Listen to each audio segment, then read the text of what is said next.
There are moments in life that don't announce themselves. No warning, no soundtrack, no spotlight. Just an ordinary night. A quiet breath in the middle of chaos. And in that breath, everything changes. It was on such a night that Anna Myers, a 28-year-old waitress at a fading roadside diner in Los Angeles, unknowingly stumbled into one of those moments. The shift had dragged on, as most did lately. Greasy plates, burnt coffee, and the tired lull of a city that never really slept. Just paused. The diner was nearly empty when he walked in. Worn jacket, baseball cap pulled low, eyes hidden in shadow. He took a booth in the corner and ordered nothing but tea. Anna barely looked twice. But there was something about him, something heavy, not in the way celebrities carry their presence like armor, but in the way ghosts wear grief. She didn't know his name. Not then. She didn't recognize the famous face beneath the stubble and fatigue. All she saw was a man who looked like he hadn't spoken to another soul in days. He stayed only 20 minutes, left cash on the table, and walked out without a word. And that's when she noticed it. A leather wallet dropped beneath the booth. Anna didn't hesitate. Grabbing it, she pushed through the front door into the chilly January air. The night bit at her skin as she sprinted into the parking lot, waving the wallet in the air. "Sir!" she called out. The man stopped just as he opened the door to a modest black sedan. He turned slowly, his face still mostly hidden in shadow. "You forgot this," she said, holding it out. For a moment he simply stared at her, like he didn't quite believe she was real. Then he stepped forward, took the wallet, and lifted his cap. That was the moment Anna realized who he was, Leonardo DiCaprio. He gave a small, weary smile, his voice barely a murmur. "You didn't look inside, did you?" Anna blinked. "Why would I?" She laughed, confused. He held her gaze a second longer, something flickering behind his tired eyes. Relief, gratitude, and maybe it's sorrow. "Thank you," he said, and then he got in his car and drove off.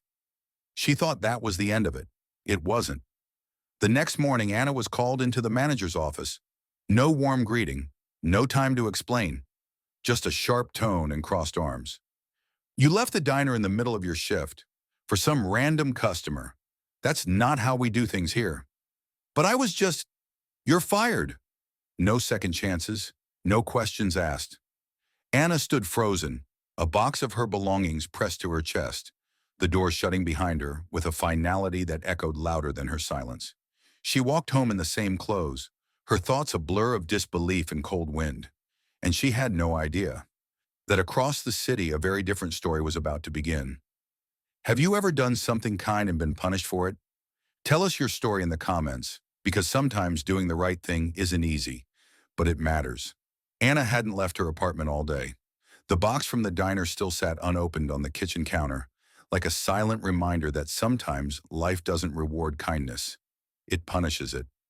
She curled up on the worn couch, wrapped in a blanket that smelled faintly of detergent and defeat. The afternoon sun filtered weakly through half-closed blinds, painting stripes across the cluttered living room. Bills piled on the coffee table. Her phone buzzed, but she didn't move. Then came the voice. Familiar, steady, measured. She looked up. The TV had been playing on mute until now, but the words were unmistakable. "Someone I'll never forget," said Leonardo DiCaprio, seated in front of a plain gray backdrop, his face drawn but clear. "She didn't ask for anything. She didn't treat me like a celebrity. She just cared." Anna sat bolt upright. He was talking about her. A banner slid across the bottom of the screen. Actor Leonardo DiCaprio opens up about mysterious woman who helped him during personal crisis. Her mouth went dry. She turned up the volume with trembling fingers. "That night," Leo said, pausing, "I was at my lowest. I'd just come from the hospital. I couldn't breathe, couldn't think. I wasn't sure if I was even going to keep it together." The camera zoomed in slightly, revealing the weight in his expression. "And then, this woman, this stranger, chased me down in a parking lot just to return something I didn't even know I'd lost. She didn't look at me like I was some public figure. She looked at me like I mattered." Anna's heart pounded. He remembered. He didn't just remember, he felt it. "I don't know her name," he continued, "but if she's watching, I want her to know. That night, she gave me something I hadn't felt in years. He hesitated, voice breaking ever so slightly. She gave me hope. Anna covered her mouth with both hands, breath catching. This couldn't be real. It was just a wallet, she thought. Just a moment. But moments have weight, and this one was heavier than she realized. Her phone buzzed again, then again, and again. Text after text poured in. One stood out. From Lydia, her best friend. Anna, turn on the news. He's talking about you. You're everywhere. Have you ever had a single moment change everything? Let us know in the comments. We're listening. Anna stared at the screen. A clip now showed Leo outside a hospital, speaking to a crowd of reporters. His sister, a frail woman with eyes like his, was being helped inside. His words echoed over the footage. She's fighting cancer. She's the strongest person I know. But that night, I wasn't. I needed someone to remind me why life was still worth holding on to. The camera cut back to him. And she did. Anna felt her chest tighten, a lump forming in her throat. I've been trying to find her, he said. And if she sees this, I just want her to know. Thank you. I don't want to just say it. I want to show it. If you're out there, I'm here. The screen faded to black. Anna sat there in stunned silence. Her life, only yesterday dim and directionless, now felt like it was holding its breath, waiting for her to step forward or disappear into the noise. She wasn't sure which she wanted more, but something deep inside whispered, this wasn't over. It had only just begun. Would you step forward if the world suddenly knew your name? Or would you hide from the spotlight? Comment below. Your story matters too. The next morning, Los Angeles felt colder than usual. Anna stood on the cracked pavement outside her apartment building, wrapped in a thrift store coat that barely held off the wind. The city moved around her, honking horns, barking dogs, distant sirens, yet she felt as if she were trapped in a different rhythm, slower and heavier. Sleep hadn't come easily the night before, not after watching Leonardo DiCaprio speak directly into a camera, and somehow, straight into her soul. She kept her head down, hands buried deep in her pockets, walking with no real destination, only the need to move, to think, to breathe. The last thing she expected was to hear his voice again. Excuse me? She stopped. Slowly, cautiously, she turned. He was standing beside a black sedan, just like the one from the diner. No cameras, no entourage. Just him, Leonardo DiCaprio, in a worn jacket, eyes softer than she remembered. When their eyes met, recognition flickered across his face. It's you, he said, almost a whisper. Anna froze. Her throat tightened. A dozen things rushed to her lips, but none of them made it out. Leonardo took a hesitant step forward, searching her expression.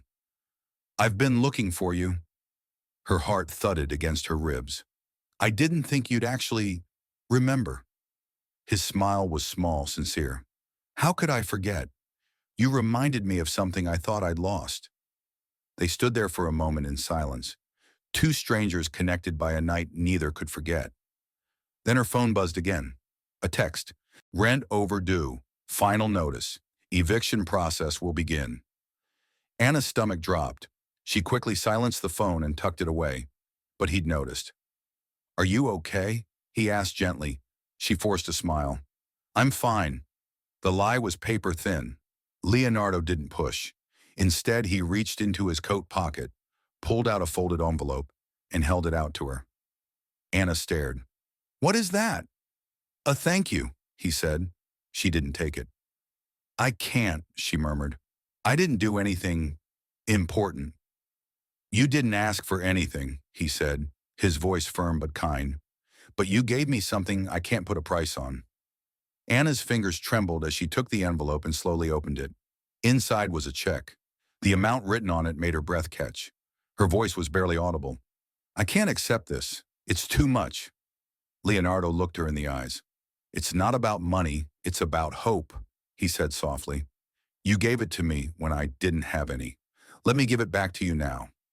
Have you ever helped someone without knowing how much it meant? Tell us your story.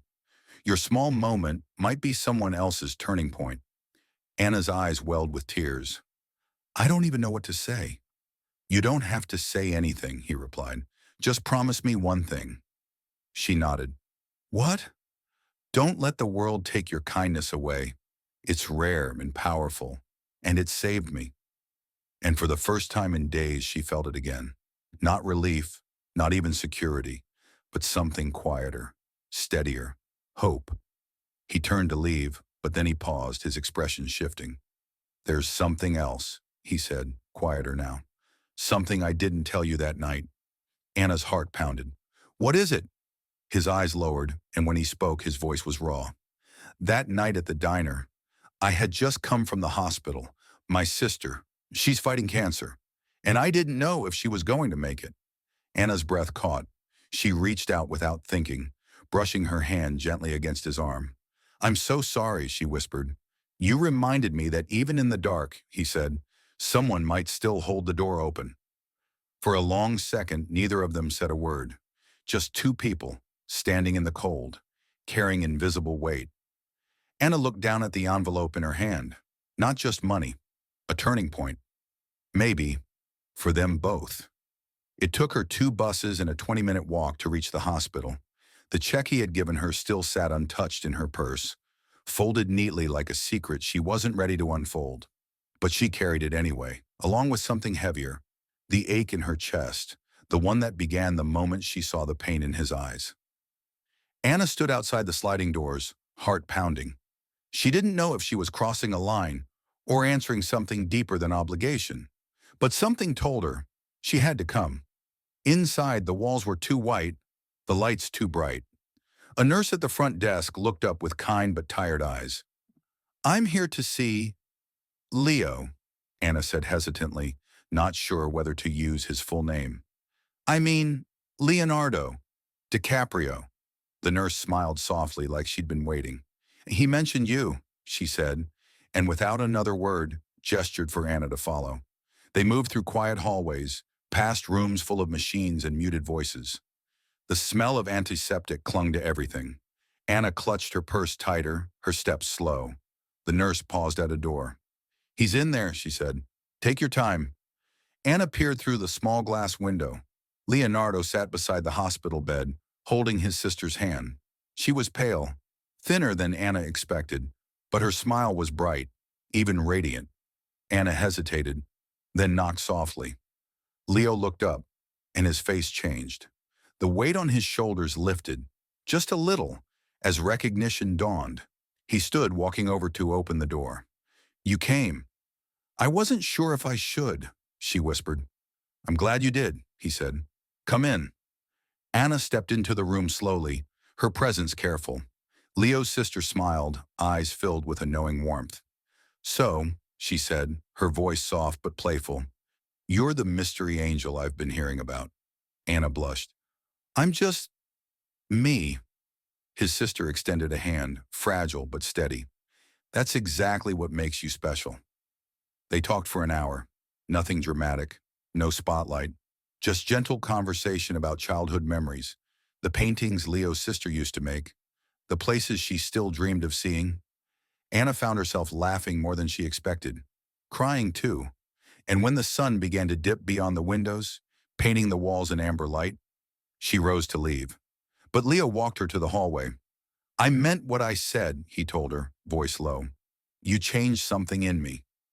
Anna looked up at him, eyes glassy. "So did you." He hesitated, his next words heavy with meaning. "I don't want this to be the last time." She nodded, the air thick with everything unspoken. "It doesn't have to be," she said. For a second, the hallway felt like the safest place in the world. Have you ever stepped into someone's world and realized you were exactly where you were meant to be? Let us know in the comments, because your story matters too. Then his phone buzzed in his pocket. He glanced down. His jaw tightened. "The doctor," he said quietly. "I need to go." "Go," she said gently. "I'll be okay." But before he turned away, he reached for her hand, held it just long enough for her to feel the weight behind his grip. "This isn't goodbye," he said. And then he was gone, through the door, into the room where real heroes fought battles without applause. Anna stood alone in the hallway, hand still warm from his, heart heavier and lighter all at once. Something was changing, And whatever it wasn't over. Days passed. The city moved on as cities do, oblivious to the quiet revolutions unfolding in the hearts of people no one was watching. Anna returned to her small apartment, a little more stillness in her hands, a little more weight behind her every breath. The check Leo had given her remained in the drawer next to her bed, untouched but not forgotten. It wasn't the money that had changed her. It was the moment, the message, the memory of someone who saw her, not as a waitress, not as a name on a termination notice, but as a human being with worth. And she'd seen him too, not the movie star, not the headlines or the fame, but the man sitting in a hospital hallway, holding his sister's hand with trembling strength. One morning, she took the check out, walked to the bank, and turned it into something else.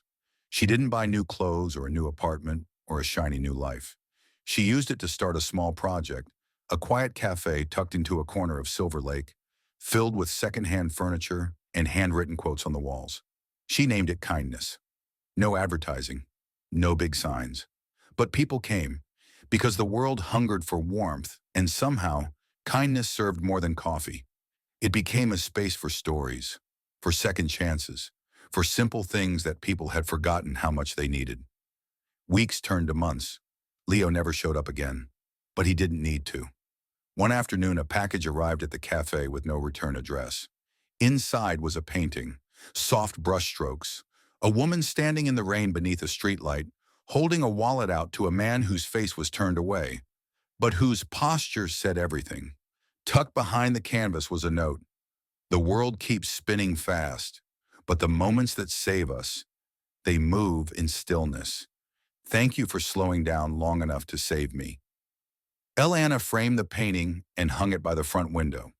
It became the soul of the place, and whenever someone new walked through the door, someone lost, someone quiet, someone looking for more than just caffeine, she saw the look in their eyes, the one Leo had that night. And she smiled, because she understood. Have you ever been changed by a stranger's kindness? Or offered a moment of light to someone when they needed it most? Tell your story in the comments, because sometimes the smallest things are the things that stay with us forever. The story didn't end in headlines. It ended in a quiet corner of Los Angeles, with the smell of coffee and the sound of hope brewing in the background. And that was enough.